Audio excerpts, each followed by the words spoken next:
एक दिन ठाकुर जी ने गोविंद दास जी से कहा, हे गोविंदा, मुझे दाल बाटी खाने का मन है। गोविंद दास जी चकित होकर बोले, प्रभु, आप तो 56 भोग पाते हैं, फिर दाल बाटी जैसी साधारण चीज क्यों?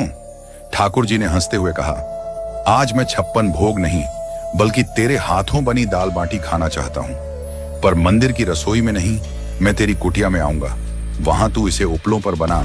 गोविंद दास जी ने ठाकुर जी की आज्ञा स्वीकार की और चुपचाप तैयारी करने लगे। उन्होंने इस बात को मंदिर के अन्य सेवकों से छिपा कर रखा, क्योंकि ऐसा मानना था कि ठाकुर जी मंदिर के बाहर नहीं जाते। गोविंद दास जी ने गिरिराज जी की तलहटी में अपनी कुटिया के पास उपलों पर बाटी सेंकी और दाल बनाई। उसी समय ठाकुर जी ने एक और लीला रची। गिरिराज पर्वत की तलहटी में एक भक्त प्रतिदिन झाड़ू लगाता था। वह गरीब था और मंदिर में प्रवेश वर्जित था। वह केवल दर्शनार्थियों से पूछता कि ठाकुर जी आज किस पोशाक में हैं, और अपनी कल्पना में उनका स्वरूप देखता। वह ठाकुर जी से प्रार्थना करता, हे नाथ, मुझे दर्शन दीजिए। इस जन्म में तो मैं आपके योग्य नहीं, पर अगले जन्म में कृपा करके मुझे चींटी बना दीजिए ताकि आपके चरणों में आ सकूं। उसकी इस प्रार्थना ने ठाकुर जी को रीझा दिया। ठाकुर जी मंदिर से बाहर आए और झाड़ू लगाने वाले के पास पहुंचे। उन्होंने उसे पुकारा, अरे भाई, मेरे पैर में कांटा लग गया है, जल्दी आकर इसे निकालो। भक्त ने ऊपर देखा तो नीली पोशाक, मोतियों की माला और चांदी का मुकुट पहने ठाकुर जी को देखकर स्तब्ध रह गया। वह भाव विभोर होकर उनके चरणों में गिर पड़ा।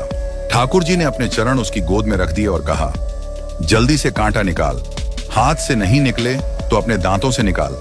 भक्त ने कांटा निकालते हुए ठाकुर जी के चरणों का स्पर्श किया और प्रेमाश्रु बहाए। इस अद्भुत कृपा से उसका हृदय आनंदित हो गया। इसके बाद ठाकुर जी ने कहा, अब तू मुझे गोविंद दास की कुटिया तक ले चल। भक्त ने ठाकुर जी को अपने कंधे पर बैठाया और कुटिया तक पहुंचा। वहां पहुंचकर ठाकुर जी ने उसे वृक्ष के नीचे रुकने को कहा और स्वयं गोविंद दास की कुटिया में पहुंचे। गोविंद दास जी ठाकुर जी को देखकर आनंदित हो गए। ठाकुर जी बोले, गोविंदा, जल्दी खाना परोस, मुझे बहुत भूख लगी है। गोविंद दास ने सुंदर पत्तल में बाटी, दाल, चूरमा और चटनी परोसी। ठाकुर जी खाने लगे, लेकिन बीच बीच में बाटियां अपनी पीतांबर में छिपाने लगे। जब गोविंद दास ने यह देखा तो बोले, प्रभु, आप मंदिर में 56 भोग पाते हैं और यहाँ बाटियां छिपा रहे हैं, ये सब किसके लिए है? ठाकुर जी ने मुस्कुराते हुए कहा, ये बाटियां उस भक्त के लिए हैं जिसने मेरा कांटा निकाला था। वह मेरा सखा है और मैं उसे यह प्रसाद दूंगा। गोविंद दास जी ने ठाकुर जी से कहा, प्रभु, आपने नियम तोड़कर एक साधारण भक्त को छूने दिया, अब आपको आचमन करना होगा।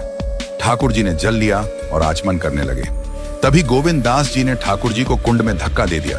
ठाकुर जी कुंड में गिर गए और पूरी तरह भीग गए। ठाकुर जी बोले, गोविंदा, मैं गुस्साई जी से तेरी शिकायत करूंगा। तूने मेरे साथ ऐसा व्यवहार क्यों किया? गोविंद दास हंसते हुए बोले, आप खुद नियम तोड़ते हैं और हमें उपदेश देते हैं। यह सब भक्तों को दिखाने के लिए है